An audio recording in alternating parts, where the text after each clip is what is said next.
Hey everybody, before we get started, I just remind you this episode is brought to you by our patrons like Adam the Harp, Icon Comics, Zume, Architect Time Blackest G, Carlos, Dragon, Ferris, Jeremy Vasquez, Jonathan Sandoval, Legendary Boss Hunter, Liam Kessler, Richard Raptor, Rogue Robin, Sharvor, Shiny P, Sun Guy named Siren23, and Varian the Crow. If you like what we do and want to see us do more, consider supporting us on Patreon and get access to episodes early, and that's what really helps out. Thank you for your support, everybody.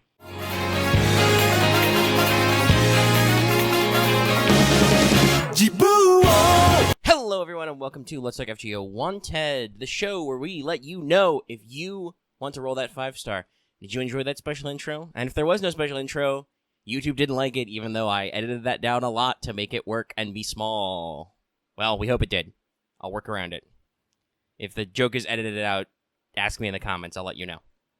Anyway, today we want to bring you the most famous mecha pilot in all of Greece, Odysseus. If you don't get that joke yet, just wait till we do the thing. Yeah, it's pretty cool. So, this is Wanted. We talk about servants here, usually limited ones, but we got a permanent one today, and, you know, he doesn't have any solo raid-ups after this, so, yeah. Spoilers for later. If this is your first Let's Talk FGO Wanted, the way this works is we will be covering a servant's real-life history and folklore, their lore with a capital L and fate, their actual mechanics and their rarity, not their star rarity, but how often those precious raid-ups come. We will be discussing where you can find raid-ups for Odysseus, even if they are not solo. And we break those up into various segments that I have written in my script and stuff, so you can get your full appreciation for if you want to roll this character, based on history, fate-specific stuff, or just mechanical roll. And, of course, there is that opportunity cost. But with all that out there, I think we should go ahead and jump right into my first segment, the history. So, you probably already know who Odysseus is, but in case you don't, he is the mythic king of the Grecian island of Ithaca, with one I and two A's, as featured in Homer's Iliad and Odyssey. You know, those foundational works of classical literature.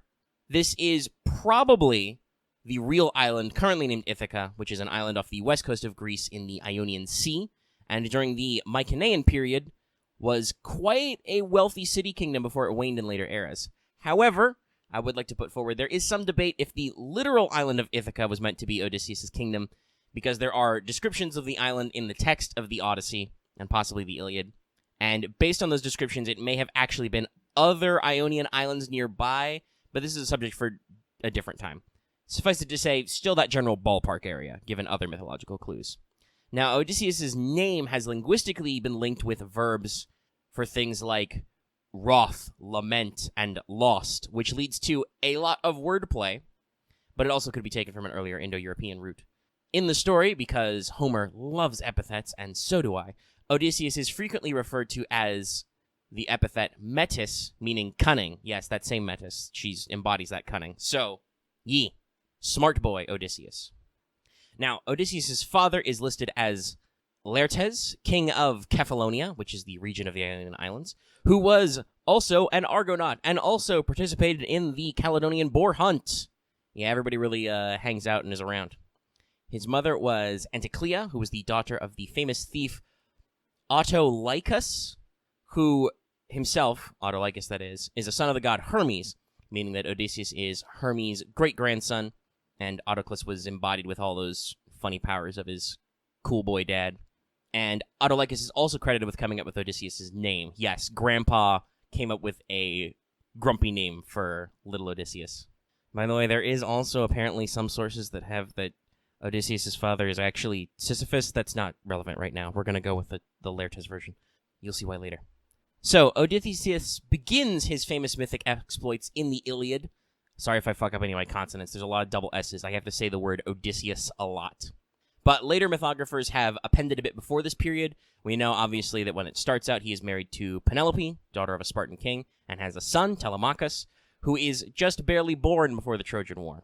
Now, when Helen is abducted, Odysseus does not wish to join the alliance because a prophecy says that it'll take him a long time to come home, and he has a newborn baby boy, so he doesn't want to go. So he pretends he's gone mad, but an ally of Agamemnon, Palamedes, forces Odysseus to drop the act by threatening baby Telemachus' life. Basically, Odysseus has his plow hooked up weird, and then Palamedes is like, I put the baby before the plow, and Odysseus has to be like, well, I'm not crazy. But depending on the version of the myth, Odysseus does not forgive or forget this. After that, Odysseus is involved with recruiting Achilles, who is hidden among the court of the king of Skyros as a woman, at the behest of his mother Thetis. Achilles is, by the way. He's laying low. But Odysseus figures this out. He hides weapons in the gift for the hosts, and Achilles, usually disguised under the name Pyrrha, shows interest in these, and then Odysseus sounds a battle horn, and then Achilles responds to that, and he's like, gotcha! And now the gang is all here. It's time for the Trojan War. Since there's 2 whole epic poems about this part, we will be heavily expurgating. But I'm not even going to link originals here. You will find copies of the translation of the Iliad and the Odyssey in your local library. You can find them online, guys. They're like very, very, very, very famous. This isn't like some of the more obscure stuff we do. You can find the source on your own. It's going to be easy. Now, in the Trojan War, Odysseus is considered one of the most steadfast members of the Achaean team. He is a notable commander and advisor. He is often seen as the voice of wisdom and reason. I don't know why I tried to blend those 2 words together. Anyway, he brings the other Greeks away from rash action and panic. He counsels Agamemnon, Achilles, and more, and always is attempting to bring victory to the Greek forces. Some scholars specifically point out that Odysseus is kind of a foil in this regard to both Achilles and Ajax, the Greater. He is always calm, collected, and tactical, while Achilles and even Ajax often let their rage get the better of them. Ajax is also sometimes described as basically like a meathead. So Odysseus is your calm, brainy boy. He's bringing the team down. He's putting everybody on track. As opposed to, as we say, Achilles making a lot of angry boy decisions. Now, Odysseus is also a staunch fighter, though. He does participate in the famous night raid against King Rheseus with Diomedes. And when Paris kills Achilles, Odysseus and Ajax wade into the thickest of the fighting to recover his body and arms. He also volunteered to fight Hector in a one-on-one duel, though Ajax the Greater eventually had that honor. But yeah, Odysseus is also no slouch in combat. And in general, I would like to say, taking an analytical viewpoint here, Odysseus is usually portrayed as the guy who gets things done in the Iliad. Whenever there's a prophecy or some other kind of divine guidance that says something has to be done or accomplished to win, Odysseus is usually on the squad getting it done. Like, Agamemnon gets a quest pop, and he's like, hey, you can't take Troy unless you do this. He sends Odysseus to go solve this problem. This includes, but is not limited to, recruiting Achilles at Skyros, which we already talked about, going back to Skyros after Achilles is dead, and recruiting Achilles' son Neoptolemus, or Pyrrhus, and giving him Achilles' armor. Going back for oh god, I do not know what to do with C and T together. Philocetes, with Neoptolemus, for Heracles' Hydra arrows. Yeah, the Hydra arrows are important. And, of course, the famous Trojan horse plan, which not only included the raid of the men, but also getting into Troy to steal the sacred Palladium icon, which was required for Troy to fall. So, yeah. Throughout the Trojan War, whenever a mission goal pops up, Odysseus is right there doing the thing. And then Odysseus tries to go home, and he misses for 10 years. This is a Nostos, a homecoming story, which is a major theme of classical Greek literature. But, yeah. He has a lot of problems. It's really not that far. I mean, yes, to be fair, Ionia is around the bend of Greece from Troy, which was likely on the coast of what is now Turkey. So, yeah, okay. You had to do a little bit of a roundy-do. But, yeah, it's, missing for 10 years. It's a big deal.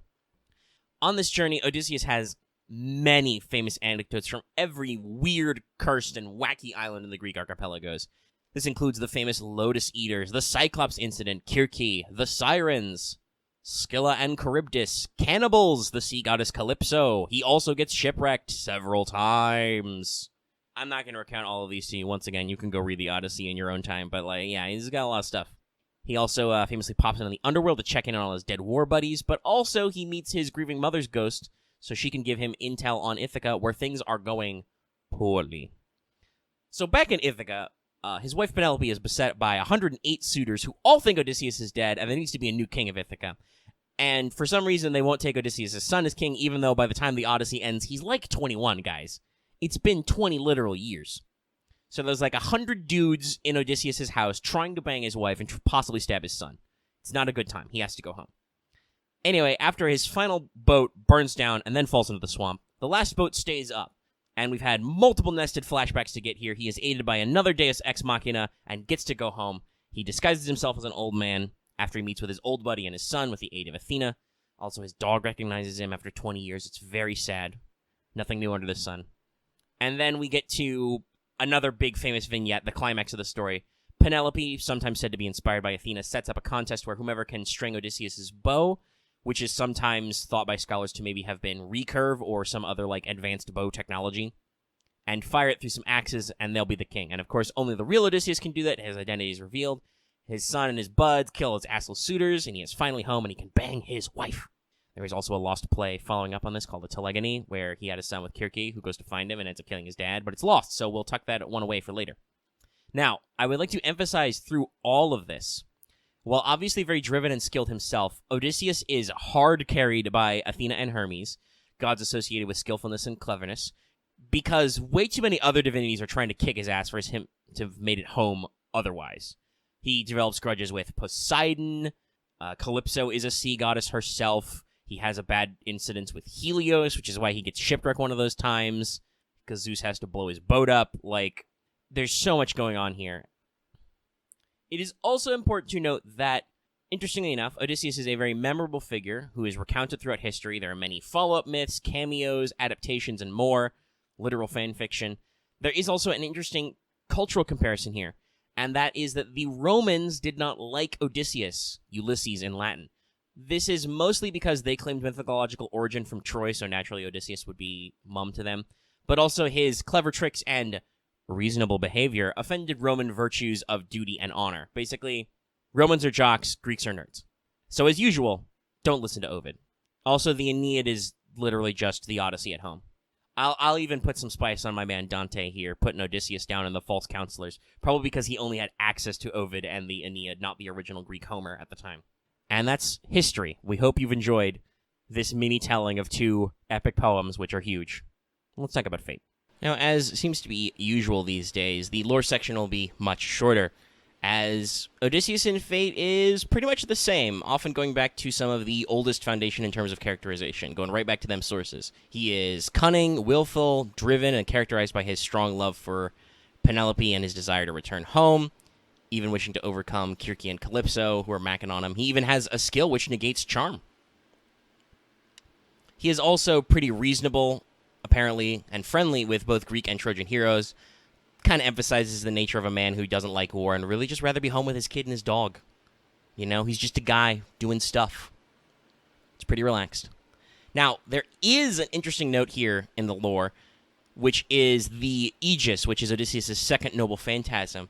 In myths, the Aegis is a defense made by the Olympians, which is sometimes referred to as both armor and a shield, and also other things. And so Odysseus manifests the Aegis as a form of very tokusatsu-esque armor, allegedly due to the protection and guidance of Athena, who is clearly Odysseus' patron god. So he is granted the protection of the Aegis as a servant. You could say this is a de-metaphorizing of the fact that, as noted above, Odysseus manages to survive a lot of shit which would have killed him, mostly because Athena's looking out for him. This is also why the Trojan horse can turn into a giant robot. Now, we were first introduced to the Lost Belt version of Odysseus in Lost Belt 5 Part 1, Atlantis, who is fundamentally different from the real Odysseus, as he never had a Penelope and thus is even more ruthless, cunning, and direct than normal. Really embodying some of that Roman trash talk there. So, he's a pretty ruthless bad guy, but you can see why he is that way. And so you do actually get a grip on some of his character elements, but the actual guy is a little bit softer, a little bit more determined. He's got stuff to do. Now, actual Odysseus, proper human history Odysseus, is made seminal by the upcoming Chaldea Boys Collection 2022, and he will be a story support character there, a support servant, so expect more interaction with him there. I'm presuming this will be kind of like an extended trial quest type situation, where we will dig through and give him some extra detail now that we're dealing with the regular version. And that's lore. Let's pivot to mechanicums. Alrighty, so mechanically, Odysseus is a permanent SSR rider, with his attack and defense stats kind of in the middle of that block. Fairly normal there. He is quick arts buster with solid hit counts and NP gain. Very nice numbers in there. Still retaining his high level. The trade-off here is that his NP only has like 3 hits. Speaking of which, though, his NP is an AoE arts, which removes all defensive buffs on enemies first, and also amps his NP damage based on overcharge. So this is a fairly effective damage. It's got a self-stimulate, and it removes defensive, so you are getting almost true damage type effect in there. Our first skill gives the party 10 to 20% quick and arts up for 3 turns, and puts a target focus on everybody but a selected ally for 3 turns. So put some taunts on some guys, get some quick up. The second skill gives him a 20 to 30% battery. Very nice. It gives him star absorption up for 1 turn. Actually pretty important for riders since their star weight is so astronomical. If you're competing with other riders, you usually need this to actually get some stars for yourself. And also, for 5 turns, he is immune to charm. And at max level, this is a 5-turn cooldown, so he is immune to charm forever. Pretty cool lore effect, which may also be relevant, especially with that long tail on there, that 5 turns. The 5 turns, by the way, is flat. That's at level 1. It's just the cooldown goes down to 5 turns when you max it out, so there's some value there. His final skill, that Aegis we talked about, is Invul for 1 turn, a 50 to 100% buff removal resist for 1 turn, and a 20 to 30% defense up for 3 turns. It is also a 5-turn cooldown minimum, so he is straight up immune to some NPs with those sweet, sweet effects. And yeah, that's a pretty decent defensive one. He'll tank pretty good. Now, his passives are the fairly normal Magic Resistance B, Riding B+, for that quick up, and then a custom Blessing of Hermes, Blessing of the Messenger God effect, which makes him immune to Kirki's Pig Stun, lore, and also gives him 10% arts performance. So, in terms of use, talking about like his stats and things here, I would say Odysseus is a tank. He has offensive potential to clear waves of adds, but not really enough damage amp to focus on bosses on his own. Like, he does have some star weight options. He can amp his NP damage, but it's still fundamentally an AoE NP, and his attack stat isn't, like, crazy high. But he really makes up for it with team support and defensive potential. He has taunting, he has straight-up immunity to certain debuffs, he can resist debuff removal, hard defenses are in here, defense over time, team-wide support, all the kind of stuff you'd expect from a tanking character. So for support, if you're doing your team comp, Odysseus can slot into teams for quicker arts, as his own buffs apply to both, and he can kind of capitalize on critical starts with his second skill, but I would say that given his defensives, his battery, and all the other stuff, he falls well into Art's tried and true stall strategy. Again, it doesn't matter that Odysseus' offense is only fairly normal. If you just keep firing that NP all the time, you can grind out many battles that way. Units with their own arts setups such as Mash, Jean, Tamamo, and the upcoming Castoria will all give him the potential to weather any storm and keep slapping that NP, which also has the benefit of neutralizing enemy defenses. So long as it's not like some fixed permanent story effect they've got going on there, your enemies cannot hide. He will blow them up. If you're doing a critical eating team, though, you can also bring him some more generic support, such as Waver. Alexander, for instance, could give him more emphasis on his quick cards. I do not think he's really good with Scotty. I would say to lean into the arts, but you can use the quick to generate stars if that's your strategy. Now, in terms of CEs, you got a guy with a 20 to 30% battery who wave clears, so the obvious is use of K-Scope or Imaginary Element or their equivalent CEs later. If you pair him with another source of battery, consider also the 50% NP starting Art CEs family, such as Dive to Blue and etc., will also pair well. You don't really need to get too fancy. I would say lean into Art's NP, and he wave clears, so lean into starting NP as well, because you may very likely be using him to blow up an early wave and then basically run tanking for the rest of your squad with his, taunting, his hard defenses, etc. on himself to survive follow-up waves versus bosses. So keep that in mind. So for the other bits, as I call it, in terms of Ascension, Odysseus shouldn't be a problem. His Ascension uses mostly older mats. I understand, obviously, that might be a little troublesome, but I think you can buy all of these in the event shop for CBC anyway, i.e. in Breeze. So keep that in mind. But the skills, though, that's going to be an issue. You have a strong incentive to get multiple skills to 10 because of those cooldown timers. And to do so, you will need 15 cores and 24 silver crowns, which is a brand new mat per skill, which is quite steep. So if you are planning on long-term investment in Odysseus, keep your eye on those mats. It can be quite troublesome. Now, I will say this. Odysseus is permanent, so he may spook you at any time after his banner ends, and thus he is also a permanent male, so he has a rotation on CBCs in the future, along with also, of course, being in class banners, so he's part of that system as well, and he is also technically in that AoE-only banner, which is weird. But other than those rate-ups, he hasn't had a solo rate-up since IE in Spring Breeze, so keep that one in mind. I would have guessed before we got the stream news that given that FGO has a strong emphasis, it seems like this year, on rerunning old banners, he might be worked into the new CBC somewhere, but it seems like they're already going with a rerun banner anyway, and they're doing Arjuna Altar, who really needs it. And there might be another banner around the corner for reasons we'll get into in Let's Talk FGO, our FGO podcast. Check it out every week. Check the new one out when it comes out. I do not know. I expect he will probably get another solo raid up sometime this year, just because that seems to be the math FGO under Losengle is working under, but we'll see. Now, for this CBC, he is a bonus servant at least, so keep that in mind, but I don't believe he has any other current rank ups, interludes, or anything as far as I could find out on wikis and stuff. If I'm wrong, those are probably pretty recent. Please correct me in the comments. And that is all, folks. Hope you have a nice journey home. I think it's time to bring this one in. The back end's not too long, because Odysseus is pretty simple. He is arts, and he go burr. But I hope you enjoyed that front half on the mythology segment. I tried to bring you a couple of cool factoids. So's, if you're watching this video on YouTube, be sure to give it a like. Feed the algorithm, let people know this video is cool. Let other people be recommended this video. If you have any comments, leave in the comment section down below. People swear by Wanted as a catalyst. If you need proof, look in those comments. You can also join our Discord. That link is in the video description and on our channel page as always. We have a dedicated thread for roles, so if you're rolling for Odysseus or for other males during CBC, or even just CEs, you can join the roll thread, share your screen caps with others, celebrate your highs, commiserate your lows. Check it out. If you're new here and haven't already, please subscribe to our channel to get more of these Wanted videos. We usually do these for every new SSR that comes out, so check them out. Also, to get our regular podcast, Let's Talk FGO, every week, once again, released to the public on Saturday, where we talk about FGO news and more. Expect lots of this CBC stuff to come out there. And even if you're already subscribed, consider ringing that bell for notifications so you always know when we post a new video or when we stream, as we do stream some stuff as well. Because, hey, I'm probably going to have to release this at another midnight one, because maintenance, and February being short, baby month. You can also consider joining our channel memberships. Hit the join button, or click the link in the description. Get access to membership badges and emotes, which you can use in those comments. But also, like it said at the front of the show, consider supporting us on Patreon for just $5 a month. You could have gotten access to this video a little bit early. Not a lot early, but sometimes a lot early. I've been gung-ho on Wanteds and posted those like a week early for patrons. So it's usually about a day early. Sometimes I get it out ahead of time, so you can enjoy that, early. You can also get access to other videos early and lots of other fun stuff, and it really helps us out and supports us. That's everything for me, y'all. I got tickets to burn. Let's go.